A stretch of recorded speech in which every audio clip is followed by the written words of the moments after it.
ఒకరిని మోసం చేయగలిగానని సంబరపడి గర్వించుకో. నీ మీద ఉంచిన నమ్మకాన్ని, గౌరవాన్ని కోల్పోయావని త్వరలోనే తెలుస్తుంది. రూపాయికి రోషం ఎక్కువ, అర్ధ రూపాయికి ఆవేశం ఎక్కువ, పావలాకి పంతం ఎక్కువ, పైసాకి పెత్తనం ఎక్కువ, ధనానికి దౌర్జన్యం ఎక్కువ, అందరికీ అప్పులు ఎక్కువ. విచిత్రం కదా.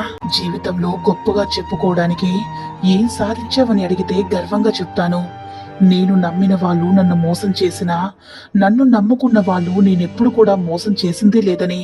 ఎక్కువగా ప్రార్థన చేసేవారి కంటే నిజాయితీగా ఉన్న వాళ్ళని దేవుడు ఇష్టపడతాడు.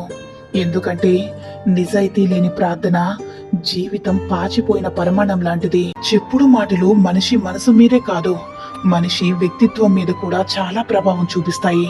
నువ్వు నిరుపేదవని అనుకోవద్దు. ధనం నిజమైన శక్తి కాదు, మంచితనమే పవిత్రలే నిజమైన శక్తి.